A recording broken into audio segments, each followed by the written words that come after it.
السلام علیکم ناظرین، میں ہوں عادل ظفر اور آپ دیکھ رہے ہیں پروگرام نوک جھونک۔ میں ہوں فیض اللہ خان۔ جناب فیض، کیا حال چال ہے؟ خیریت سے ہیں آپ؟ بالکل، آپ سنائیے۔ اللہ کل رات آپ کو ہم دونوں کو ملنا تھا اور آپ جو ہے وہ بیچ میں سے کہیں چلے گئے تھے، خیریت تھی؟ اصل میں عادل بھائی وہ ایک پروگرام پہلے سے طے تھا، دوستوں کے ساتھ ایک کھانا کھانا تھا کہیں پہ۔ آپ کو پتہ ہے کھانا تو بڑی اس کی اہمیت ہوتی ہے، بڑا ضروری ہے، کھانے کے بغیر زندہ کیسے؟ لیکن وہ کھانا تو خیر ایک بہانہ ہوتا ہے، دوست مل بیٹھے، لیکن ایک معاملہ اور ہو گیا وہاں پہ۔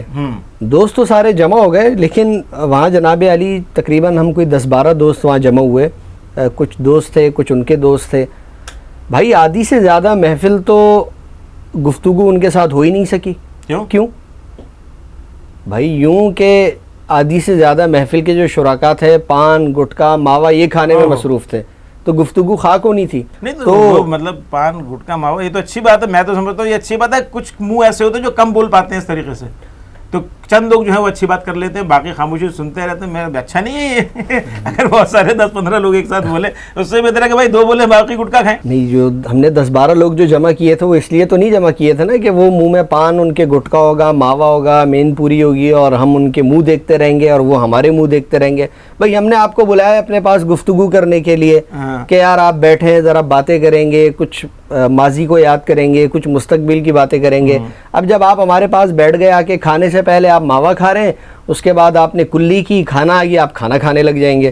بھئی یہ کیا طریقہ ہوا؟ یہ کوئی اچھی چیز نہیں ہے آپ جس کی حمایت کر رہے ہیں۔ میں حمایت نہیں کر رہا ہوں، لیکن یہ کہ آج کل جتنا زیادہ لوگ بولتے ہیں اتنے بولنے کے اندر یہ کہ میں تو سمجھتا ہوں کہ کچھ لوگوں کا اچھا ہے کہ کچھ منہ جو ہے وہ ماوے اور گٹکے میں مصروف رہیں، تو وہ زیادہ لوگ زیادہ گفتگو کر سکتے ہیں۔ اور جسے بات کرنی ہوگی ظاہر ہے وہ اپنا ماوا گٹکا تھوکے گا اور اس سے بات کر ہی لے گا جب اسے بات کرنی ہوگی، تو اس کو آپ مگن رہنے دینا یار، اس کو کیوں آپ اس کے مزے میں خلل ڈالتے ہیں؟ نہیں، یہ بات صرف یہاں تک نہیں محدود رہے گی کہ وہ اس کا منہ بند رہے گا اور جب وہ اس نے گفتگو کرنی ہوگی تو کلی کرے گا اور آپ کی اس گفتگو میں شریک ہو جائے گا۔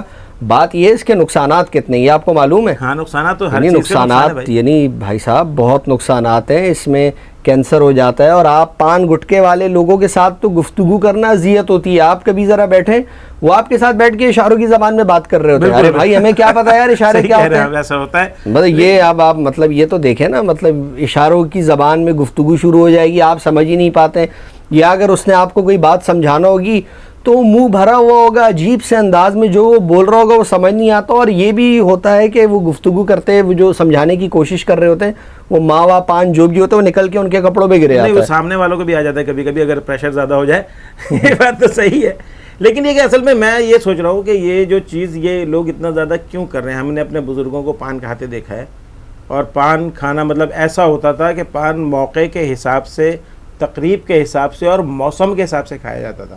بنیادی طور پہ تو پان جو ہے وہ کھانے کے بعد کا ایک آئٹم ہے جو کہ بڑے اور اعلیٰ خاندانوں میں کھایا جاتا تھا، اور اس کا مقصد جو ہے کھانا ہضم کرنا اور دوسری چیزیں ایسی تھیں۔ لیکن اب اتنی مہنگائی ہو گئی ہے اور لوگوں کو کچھ نہ کچھ تو چاہیے یار، اتنا زیادہ منشیات آج کل جو ہے نا وہ معاشرے میں عام ہو چکی ہیں۔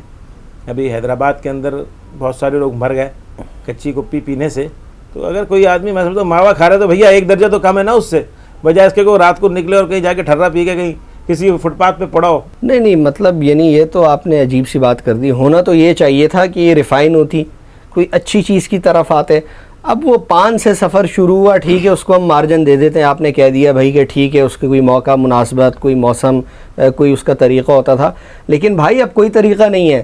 آپ چلیے جائیے گلی گلی نکڑ پہ دکانیں کھلی ہوئی ہیں، کیبن بنے ہوئے، آئے روز ٹی وی پہ ہم دیکھتے رہتے ہیں کہ وہ فلاں گٹکے والے پہ چھاپا مار دیے، ایک اینکر صاحب پہنچ جاتے ہیں، ان کے ساتھ پولیس ہوتی ہے، اس وقت تو وہ لوگوں کو دکھا رہے ہوتے ہیں، لیکن وہ یہ گٹکے یہ سب چیزیں ہو رہی ہیں اور بہت چھوٹی عمر کے بچے اس مسئلے میں پڑ گئے، زبان کٹ جاتی ہے، دانت کٹ جاتے ہیں۔ وہ لوگ جہاں تمباکو اور کتھا اور چونا کا ہوگا کہیں کوئی نہ کوئی اس کا تناسب بگڑے گا تو منہ تو کٹتا ہے، پہلے بھی کٹتا تھا، ایسا کوئی نئی بات نہیں ہے کہ آج کوئی بندہ اگر گٹکا کھا لے تو اس کا منہ کٹ جائے گا، منہ پہلے بڑی بوڑھیوں کو بھی کٹ جایا کرتے تھے، چونا زیادہ لگ جاتا تھا۔ آپ یقین کریں جب کل رات کی جو محفل تھی، کھانا وغیرہ ہم نے کھا لیا تو وہاں پر پھر پھل سج گئے، تو کینو وغیرہ تھے، تو آپ یقین مانیے میرے ساتھ جو بیٹھے ہوئے ایک محترم صاحب تھے، بڑی عمر کے تھے، تو کہنے لگے، انہوں نے وہی کیا، کھانا کھانے کے بعد انہوں نے اپنا پان منہ میں لے لیا، اب اس کے بعد جب وہ پھل آئے میں نے تو فوراً کینو اٹھا لیا، تو انہوں نے بڑی حسرت سے کہا یار یہ کینو بہت مزے کا ہوتا ہے لیکن کھا نہیں سکتا میں نے کہا حضرت اس سے بڑی بدقسمتی اور کیا ہوگی. بالکل صحیح ہے, آپ کینو نہیں کھا سکتے. نہیں وہ ایسی چیزیں نہیں کھا سکتے, مرچوں والی چیزیں منہ اندر سے پورا کٹا ہوا ہوتا ہے ان کا جگہ جگہ سے, تو بہت زیادہ تکلیف دہ ہو جاتا ہے. تو یہ کہاں سے اچھی چیز ہوگی؟ مطلب نشہ ایک طرح کا آپ اس کو کہہ سکتے ہیں کہ ایک نشہ ہے, لیکن ایسا نشہ ہے کہ جو شاید میرے خیال ہے شریعت میں منع نہیں ہے, تو وہ لوگ اس کا فائدہ اٹھاتے ہیں کہ ہاں جی فلاں چیز تو منع ہے, وہ تو نہیں پی سکتے نہ کھا سکتے, لیکن یہ تو چلے گا یار, تھوڑا بہت تو معاشرے کے آدمی کو ذہنی تفکرات سے نجات کے لیے جو ہے کچھ نہ کچھ تو ملنا چاہیے تھوڑا. ٹھیک ہے اس کی کوئی فارم اچھی ہونی چاہیے, یہ حکومت کا محکمہ صحت کا فرض ہے کہ وہ چیزوں کا معیار اچھا ہونا چاہیے, لیکن اس طرح کی چیزیں تو ہمیشہ چلتی ہیں. ایک زمانے میں میر باقر علی بہت مشہور داستان گو, جن کے بعد ہندوستان پاکستان میں داستان گوئی کا باب ختم ہو گیا. وہ بھی جب داستان کہانی شروع کرتے تو بھیا پہلے تو افیم کی گولی نکلتے تھے, وہ اس کے بعد وہ چائے وائے پیا کرتے تھے. یعنی اس کا مطلب ہے اگر وہ جڑ تک پہنچا جائے تو کوئی ٹھیک چیز نہیں ہے. اور دوسرا دیکھیے جو یہ پان گٹکے کا بے تحاشا استعمال ہے نا, میں شاید سمجھتا ہوں اس کی ایک وجہ یہ ہے کہ جو پہلے محافل ہوتی تھیں گھر اور گلی محلوں میں, وہاں لوگ بیٹھتے تھے, اب وہاں جب بات کرتے تھے تو وہاں تو سب کو بات کرنا ہوتی تھی نا, بات کرنے والا تو ہر وقت منہ میں یہ چیز نہیں رکھ سکتا.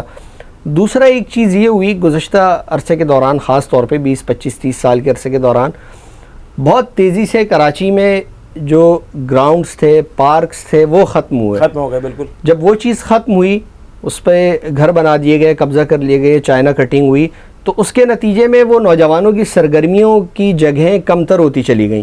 اب جس نوجوان نے کرکٹ گراؤنڈ میں جا کے کھیلنا تھا, فٹ بال کھیلنی تھی, ویسے بھاگنا تھا یا ٹائم پاس کرنا تھا, وہ اسپیس جب ختم ہوا تو اس نے اس دوسرے وہ پھر فٹ پاتھ اور گلیوں اور کونوں خدروں میں بیچارے بچے چلے گئے جو پارکوں اور باغوں اور میدانوں میں کھیلا کرتے تھے. بالکل آپ کی صحیح بات ہے, لیکن یہ کہ وہ تو صحت مند ایکٹیویٹیز تھیں. ہمارے بچپن میں تو خیر ایسی بہت زیادہ اویلیبلٹیز ہوا کرتی تھی, چیزوں کی سہولیات موجود تھیں, میدان موجود تھے, ہر جگہ ٹیمیں ہوا کرتی تھیں, تو ظاہر ہے وہ کچھ نہ کچھ اثرات تو پڑیں گے. اب دیکھیں ان چیزوں سے راہ فرار کے لیے ہی آدمی اس طرح کی چیزوں کی طرف جاتا ہے. عادل بھائی یہ تو چلے اس کا ایک پہلو تھا, لیکن آپ کو مزے کی بات بتاؤں, جو آپ سے میں نے کہا نا کہ آدھے سے زیادہ لوگ تو پان گٹکے میں مصروف تھے, جو بقیہ رہ گئے تھے نا جی وہ جناب علی اس موبائل فون کے ساتھ کھیلنے میں مصروف تھے اور اپنی تصویریں لے رہے تھے, سیلفیز بنا رہے تھے, جو بڑا دور ہے.